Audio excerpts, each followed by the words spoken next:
Hello everyone. आजकल आप लोग जिधर भी जा रहे होगे आपको सिर्फ एक ही चीज सुनाई दे रही होगी, वो है इलेक्शंस इलेक्शंस एंड इलेक्शंस। आप स्कूल में रहो, स्कूल में लोग बात कर रहे होंगे इलेक्शंस के ऊपर, कौन जीतेगा, कौन बनेगा हमारा प्रधानमंत्री। आप रास्ते में चल रहे हो, आप चाय की दुकान में बैठो, वहां पे डिस्कशन का टॉपिक होगा सिर्फ और सिर्फ इलेक्शंस। आप घर में आओ, घर में पेरेंट्स बात कर रहे होंगे किसके ऊपर, इलेक्शंस के ऊपर। क्यों? क्योंकि आपको पता है कि इंडिया के जो अभी इलेक्शंस चल रहे हैं वो क्या करेंगे, वो हमारा फ्यूचर डिटरमाइन करेंगे। कौन सी गवर्नमेंट आएगी, कैसे टैक्सेस होंगे, ये सब क्या होता है गवर्नमेंट के ऊपर डिपेंड करता है, राइट। तो इसलिए ये इलेक्शंस बहुत इंपॉर्टेंट है और इंडिया जैसे देश में इतना बड़ा इलेक्शन करवाने के लिए एक इंस्टीट्यूशन बनाई गई है जिसको बोलते हैं इलेक्शन कमीशन ऑफ इंडिया। आज हम लोग देखेंगे अपनी इस इलेक्शन की सीरीज में कि election commission of India constitutionally क्या है, कॉन्स्टिट्यूशनली उसको इंडिपेंडेंट बनाया गया है, उसकी पावर्स क्या है, उसका कॉम्पोजिशन क्या है। ठीक है, तो बिना देरी के शुरू करते हैं। क्या होता है election commission of India? Article 324 of India क्या कहता है? Under article 324 of the Indian constitution ये बोला गया है कि जो इलेक्शन कमीशन ऑफ इंडिया होगा वो देखेगा हमारे इलेक्शंस किसके लिए, पार्लियामेंट के लिए, स्टेट लेजिस्लेचर के लिए, प्रेसिडेंट और वाइस प्रेसिडेंट ऑफ इंडिया।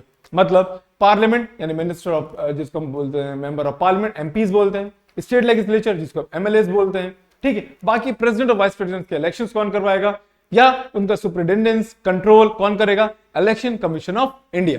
ठीक, फिर बात करते हैं इसका कॉम्पोजिशन। आपको पता है कॉम्पोजिशन में क्या होता है, आप देखते हो कि एक चीफ इलेक्शन कमिश्नर होगा और साथ में दो इलेक्शन कमिश्नर्स और होते हैं। ठीक है, और इन सबको कौन अपॉइंट करता है? सबको अपॉइंट करेंगे कौन? हमारी प्रेसिडेंट जो भी होगा, राइट। टाइमली कौन करता है इसको? जो हमारे प्रेसिडेंट होते हैं, राइट। और प्रेसिडेंट क्या करते हैं?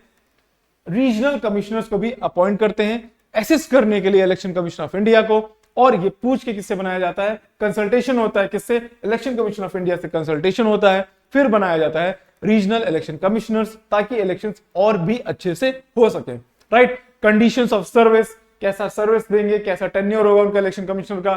ठीक है, ये सब कौन डिटरमाइन करता है? ये भी कौन डिटरमाइन करता है? प्रेसिडेंट। ठीक, और चीफ इलेक्शन कमीशन की बात करें, जैसे हमने अभी बोला कि कंपोजिशन में कौन होता है? चीफ इलेक्शन कमिश्नर होते हैं और साथ में दो इलेक्शन कमिश्नर्स और होते हैं। तो इसका मतलब ये नहीं जो चीफ इलेक्शन कमिश्नर्स हैं उनके पास ज्यादा power, right. They all have equal powers and receive equal salary. उनकी सैलरी भी इक्वल है, ठीक, उनके अलाउंसेस भी सब सेम है। और सेम टू सेम कैसे होते हैं? जो जज होते हैं सुप्रीम कोर्ट के, सिमिलर टू उन्हीं के होता है, राइट। मतलब जो पावर्स या जो सैलरी आप देखते हो कि जजेस ऑफ द सुप्रीम कोर्ट होंगी, सेम वैसी पावर्स, क्या कहते हैं, पावर्स की बात करें या आप ये बोलो कि ये सैलरीज की बात करें तो क्या होगा? आप देखते हो कि सेम टू सेम वैसा ही है। ठीक है, बस जजेस जो होते हैं वो सुप्रीम कोर्ट्स में काम कर रहे हैं और जो इलेक्शन कमीशन है वो इलेक्शंस देख रहे हैं। ठीक, ये हो गया क्या? कॉम्पोजिशन। फिर बात करते हैं पावर्स। पावर्स क्या है इनकी? पहली चीज डिलिमिट द कॉन्स्टिट्यूएंसीज। कॉन्स्टिट्यूएंसीज क्या होती है? ये वो पर्टिकुलर एरिया होता है जहां से आपके कैंडिडेट्स खड़े होते हैं, जहां पे आप और हम रह रहे हैं। ठीक है, आप देखते हो कि ये कॉन्स्टिट्यूएंसीज हर बार इनका साइज क्या होता है? छोटा बड़ा होता रहता है dependent on the population, right. ये कौन करता है? हमारा इलेक्शन कमिश्नर करता है। और ये पार्लियामेंट इलेक्शन के लिए अलग होता है और स्टेट लेजिस्लेचर के इलेक्शंस के लिए अलग होता है। ये काम कौन करेगा? हमारा इलेक्शन कमीशन ऑफ इंडिया। ठीक, फिर बात करते हैं हमारा जो लिस्ट ऑफ वोटर्स है उसको मेंटेन करना, अपडेट करना। ठीक है, ये अपडेशन होता है कि नए वोटर्स आए। कई बार क्या होता है, पुराने वोटर्स जिनकी डेथ हो जाती है उनको निकाला जाता है, ठीक है, उनको हटाया जाता है। नए वोटर्स हर साल कुछ ना कुछ ऐड होते हैं, उसको अपडेट किया जाता है। तो ये दूसरा काम हो गया। तीसरा काम क्या है? डेट्स और शेड्यूल ऑफ इलेक्शंस को क्या करते हैं? वो नोटिफाई करते हैं, प्लस स्क्रूटनाइज करते हैं जो नॉमिनेशन पेपर्स होता है। फिर आप देखते हो कि उसमें कई बार नॉमिनेशन पेपर्स कैंसिल हो जाते हैं। अभी रिसेंटली कई सारे लोगों के जो कैंडिडेट्स हैं उनके क्या हुआ? नॉमिनेशन पेपर कैंसिल हो गए। ठीक है, वो देखते हैं। वो कौन देखता है? इलेक्शन कमिश्नर देखता है, इलेक्शन कमीशन देखेगा। फिर grant recognition to political parties, मतलब जो पॉलिटिकल पार्टीज नेशनल पार्टी हैं, स्टेट पार्टी हैं, उनको रिकॉग्निशन कौन देगा? इलेक्शन कमीशन देगा। उनको सिंबल्स कौन देगा? इलेक्शन कमीशन देगा। ठीक है, तो ये काम भी कौन करता है? आपका इलेक्शन कमीशन। फिर बात करते हैं appoint officers for inquiring to disputes relating to electoral arrangements. मान लीजिए इलेक्टोरल अरेंजमेंट में कोई डिस्प्यूट हो गई तो उनके लिए ऑफिसर्स को कौन अपॉइंट करेगा? वो भी इलेक्शन कमीशन ही करेगा। फिर क्या करता है? Determine the code of conduct. अभी हम लोगों ने मॉडल कोड ऑफ कंडक्ट पढ़ा था, तो कोड ऑफ कंडक्ट कौन भी डिटरमाइन करता है? आपका इलेक्शन कमीशन। फिर prepare a roster for publicity on the policies of the on the radio and television. आप लोग आजकल देख रहे हो कि आपको इलेक्शन कमीशन का भी मैसेज है तो कॉल आता है। सिमिलरली क्या होता है? इलेक्शन कमीशन एक लॉ या रोस्टर निकालता है, एक मतलब कि एक तरह के व्हाइट पेपर निकालता है जिसमें वो बताता है कि सारी पॉलिटिकल पार्टीज को कैसे एडवर्टीजमेंट करना है, रेडियोस पे, न्यूज टेलीविजन पे, मतलब एक तरीके से ये भी मॉडल कोड ऑफ कंडक्ट में ही आएगा एक तरीके से, ठीक है। फिर बात करते हैं क्या, advise the president on disqualification the matters of MPs. जब किसी एमपीज को निकालना होगा, डिस्क्वालीफाई करना होगा, तो वो क्या करते हैं, प्रेसिडेंट को एडवाइस करते हैं। गवर्नर को एडवाइस कब करते हैं, जब किसी एमएलए को निकालना होता है। ये कब निकालना होता है, डिस्क्वालिफिकेशन कब होता है, जब वो कोई गलत काम, इन द सेंस मतलब कि उन्होंने क्या इलेक्शंस में कुछ गलती की होगी, या उन्होंने अपने जो डॉक्यूमेंट्स हैं वो गलत बताए होंगे, अपनी एज जो है वो छुपाई होगी, या अपने केसेस को छुपाया होगा, सिमिलर चीजें, यही सब होता है, right. Cancel the polls in the event of rigging, booth capturing. अगर कहीं पे देखा बूथ कैप्चरिंग हो रही है, वायलेंस हो रहा है, तो क्या करते हैं, कैंसिल कर देते हैं इलेक्शंस को वहां के, ठीक है। अब फिर रिक्वेस्ट करते हैं क्या, कि request president and the governors for the staff for conducting elections. जब इलेक्शंस होते हैं तो भाई गवर्नर से पूछा जाता है, जब स्टेट इलेक्शन कमीशन होता है तो गवर्नर से क्या किया जाता है, आपका रिक्वेस्ट की जाती है एक तरीके से कि हमको वो उतने स्टाफ दे दीजिए सही से इलेक्शंस को करवाने के लिए, ठीक है। फिर बात करते हैं मशीनरीज को, देखते हैं कि थ्रू आउट द कंट्री, आपको पता है पूरी कंट्री का इलेक्शन होता है, ठीक है। तो supervise the election machinery of election through out the country, ठीक है। अब प्रेसिडेंट को एडवाइस करते हैं कि elections can be held in a state under the presidents rule. कई बार आपने देखा होगा कि जम्मू कश्मीर में भी कई समय तक इलेक्शन नहीं हुआ, क्यों, क्योंकि इलेक्शन कमीशन ने एडवाइस कर रखा था कि अभी वो इलेक्शंस नहीं करवा सकते। सिंपल चीज क्या है, यही एडवाइस करते हैं कि हम अभी इलेक्शन करवाने के उस हालत में हैं कि नहीं। मतलब ये हो सकता है, डिपेंड करता है वहां की पॉलिटिकल कंडीशंस पे या किसी और कंडीशन पे भी, but the thing is that यही एडवाइस करेंगे, ठीक है। फिर ये क्या करते हैं, status of national party, state party का स्टेटस भी कौन देता है, हमारा इलेक्शन कमीशन देता है। तो हम लोग ने ये देखा कि भाई क्या पावर्स है और क्या कंपोजिशन है हमारे इलेक्शन कमीशन की। फिर बात करते हैं कि आजकल कौन कौन से मेजर चैलेंजेस हैं जो हमारे इलेक्शन कमीशन को फेस करना पड़ रहा है, ठीक है। आप लोग न्यूज में डेली देखते हो, इलेक्शन कमीशन के ऊपर भी आजकल क्वेश्चन हो जाते हैं, उंगली उठ जाती है कि भाई कैसे काम कर रहा है। तो देखिए क्या क्या है, on the over the year influence of money. सबसे इंपॉर्टेंट क्या है, मनी और क्रिमिनल एलिमेंट जो हमारे पॉलिटिक्स में है वो बढ़ गया है, ठीक है। इलेक्शन कमीशन उसको वो नहीं कंट्रोल कर पा रहा, जिसकी हम बात करते हैं ना, क्रिमिनलाइजेशन ऑफ पॉलिटिक्स। मतलब हमारे पॉलिटिक्स में आप देख रहे हो क्रिमिनल्स बहुत ज्यादा हो गए, मतलब कि जो केसेस हैं क्रिमिनल वाले वो ज्यादा बढ़ गए हैं, जो भी हमारे एमपीज हैं, एमएलएज हैं। यानी कि एक तरीके से ये एक एग्जाम्पल सेट किया जा रहा है कि अगर आपके पास क्रिमिनल बैकग्राउंड है तो आप इलेक्शंस में आ सकते हो, ऐसा कुछ है। But the thing is that election commission को, सुप्रीम कोर्ट ने भी कई बार इलेक्शन कमीशन को बोला है कि भाई आप इसके ऊपर कुछ ना कुछ करिए। उन्होंने इनफैक्ट सुप्रीम कोर्ट ने तो गवर्नमेंट्स को भी बोला है कि आप इसके ऊपर कोई लॉ लेके आइए। बट वही चीज है क्या, कि क्रिमिनलाइजेशन ऑफ पॉलिटिक्स को इलेक्शन कमीशन रोक नहीं पा रहा है, ठीक। आप देखते हो कितने सारे क्रिमिनल्स हैं, वो इलेक्शन लड़ते हैं, वो जीतते हैं। But the thing is that criminals अगर आपके एमपीज और एमएलएज बन रहे हैं तो वो आप कैसे मान सकते हो कि जो लॉ बनाएंगे वो अच्छे होंगे।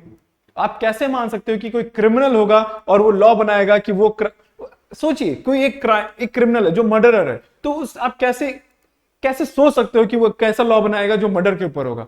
सिमिलर चीज है ना, सिंपल चीज है। अब ये समझो ना, तो इसीलिए क्रिमिनलाइजेशन ऑफ पॉलिटिक्स को क्या करना पड़ेगा, हमको खत्म करना पड़ेगा, और इसके लिए इलेक्शन कमीशन को कोई ना कोई लॉ लेके आना पड़ेगा, है ना। फिर बात करते हैं क्या, there has been a rampant abuse of power. आप देखते हो कई बार स्टेट गवर्नमेंट अपने स्टेट पावर का गलत इस्तेमाल करता है। कैसे, जैसे इलेक्शंस पास में आते हैं आप देखते हो कि भाई ट्रांसफर होने शुरू हो जाते हैं, उन ऑफिसर्स को ट्रांसफर किया जाता है जो उनके अच्छे होते हैं, बहुत खास होते हैं, ऐसा माना जाता है, ठीक है। ये भी क्वेश्चन उठाया जाता है कि भाई आप ऐसा करके मॉडल कोड ऑफ कंडक्ट के साथ क्या कर रहे हो, खिलवाड़ कर रहे हो, क्यों। ये जैसे हमको पता है, जैसे किसी गवर्नमेंट को पता है कि भाई कल से मॉडल कोड ऑफ कंडक्ट लगने वाला है, तो आज क्या करेंगे, जो इंपॉर्टेंट पोजीशंस होंगे वहां पे वो अपने ऑफिसर्स को बैठा देते हैं। ऐसे सबको पता है, ये न्यूज में भी आता है, राइट। बट वही चीज है, इलेक्शन कमीशन को इसके ऊपर भी ध्यान देना पड़ेगा, ठीक है। फिर बात करते हैं, आप इलेक्शन कमीशन क्या है, इक्विप्ड नहीं है पॉलिटिकल पार्टीज को रेगुलेट करने के लिए। आपको पता है कि भाई इलेक्शन कमीशन का काम पूरे इंडिया में इलेक्शन करवाने का है, बट पॉलिटिकल पार्टीज जो हैं उनके अंदर इनर डेमोक्रेसी है कि नहीं, उनका जो लीडर है, जो किसी पॉलिटिकल पार्टी का हेड है, वो कैसे चुना जा रहा है। पार्टी के अंदर भी डेमोक्रेसी बहुत जरूरी है। मतलब जो उनका लीडर बने, किसी पॉलिटिकल पार्टी का जो हेड होता है, जिसको बोलते हैं ना कि ये पॉलिटिकल पार्टी के अध्यक्ष, तो वो कैसे चुने जा रहे हैं, क्या वो इलेक्शंस के थ्रू हो रहे हैं या बस ऐसे ही किसी को भी बना दिया जा रहा है, ठीक है, या किसी पपेट को बना दिया गया। सिंपल चीज क्या है, आप ये समझो कि इलेक्शन कमीशन भी इसमें आपको इन्फोर्सिंग इनर पॉलिटिकल डेमोक्रेसी में अभी भी पीछे है। मतलब इनर पॉलिटिकल डेमोक्रेसी, अगर बात करें कि जो पॉलिटिकल पार्टीज हैं उनके अंदर जो डेमोक्रेसी है उसको कंट्रोल करने में ईसीआई जो है अभी सक्षम नहीं है। फिर बात करते हैं, in the recent year the impression of gaining around the election commission is becoming less and less independent. अब ऐसा देखा जा रहा है कि रिसेंट, आप ये तो एक पॉइंट हो गया, बट आप न्यूज में भी देख रहे हो, ऐसा देखा गया है कि इलेक्शन कमीशन के ऊपर एग्जीक्यूटिव का ज्यादा दबाव बढ़ने लगा है। ऐसा कहा जाने लगा कि एग्जीक्यूटिव के अकॉर्डिंग काम होने लगा है, या एग्जीक्यूटिव ज्यादा इंपैक्ट कर रही है हमारे इमेज ऑफ ECI। ये हो गया है क्या, ये एक न्यूज में भी है और लोगों ने देखा भी है। ठीक है, तो ये एक मेजर चैलेंज है जो इलेक्शन कमीशन को दूर करना पड़ेगा। ठीक है, फिर बात करते हैं एक और ड्रॉबैक क्या है, ट्रांसपेरेंसी ऑफ इलेक्शन कमिश्नर के जो इलेक्शन में होता है।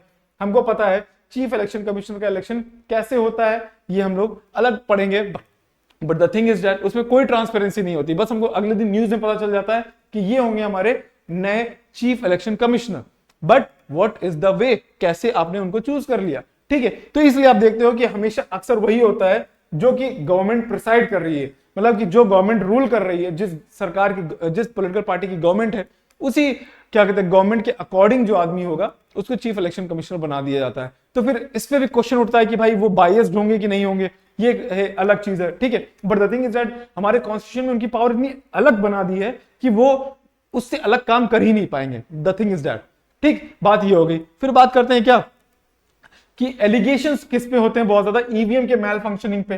ठीक है, ऐसा बोला जाता है कि वो हैक हो गई है, ये हो गया है, वो हो गया, क्योंकि पॉलिटिकल पार्टी जब जीत जाती है तो उसको लगता है कि भाई ईवीएम बहुत बढ़िया है, जब हार जाती तो वो ईवीएम के हैकिंग के ऊपर बात करते हैं, या कई बार बोलते हैं कि भाई ईवीएम वर्क नहीं कर रही थी क्योंकि मशीन से, मशीन के तो कुछ भी हो सकता है। द थिंग इज दैट कि ये भी एक चैलेंज है जो आपके इलेक्शन कमीशन ऑफ इंडिया को हमारे उसको दूर करना पड़ेगा।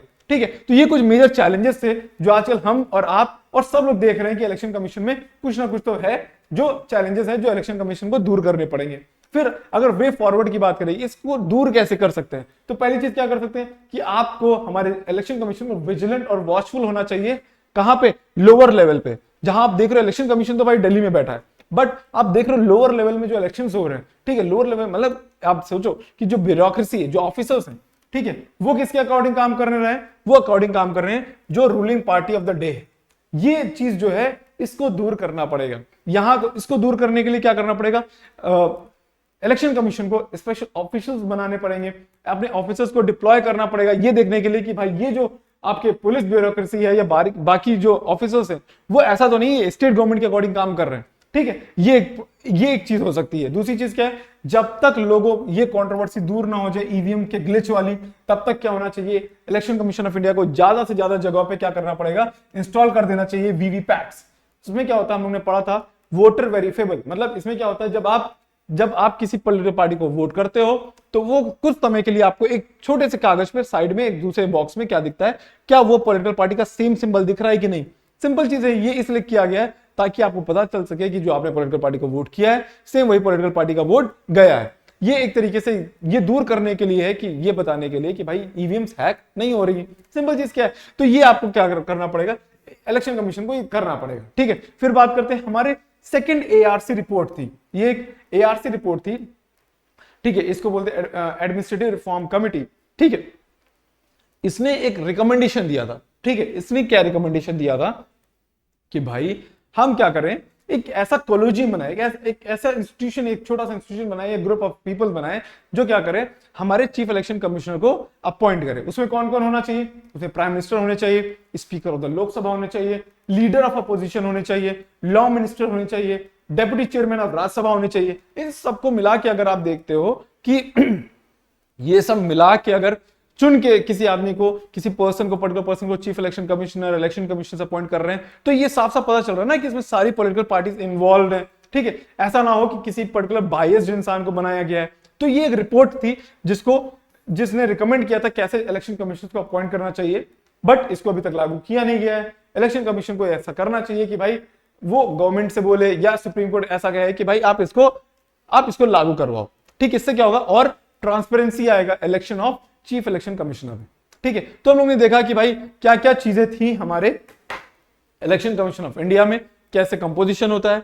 ठीक है, हम लोग ने देखा क्या क्या उसकी पावर्स हैं, क्या क्या उसके फंक्शंस हैं। फिर हम लोग ने देखा कि भाई वो उसमें क्या क्या चैलेंजेस हैं हमारे election commission of India face कर रहा है और कैसे हम लोग उसको ठीक कर सकते हैं। ठीक है, तो हम लोग ने, आई होप आप लोगों को समझ में आया होगा। और प्लीज अपने घर में भी सबसे कहिए कि जाके वोट करें, क्योंकि बहुत ही मुश्किल से ये वोटिंग राइट्स मिलती है। हम लोग को मिल गई है तो हम लोग को बहुत ही हल्के में ले रहे हैं, हम लोग उसको एक हॉलिडे समझ लेते हैं। But the thing is that दुनिया के कई देश ऐसे हैं जहां पे वोटिंग राइट्स के लिए लोगों ने बहुत लड़ाई की है। ठीक है, फिर तब तक के लिए पढ़ते रहिए और अपने दोस्तों के साथ शेयर करते रहिए। Bye bye, take care.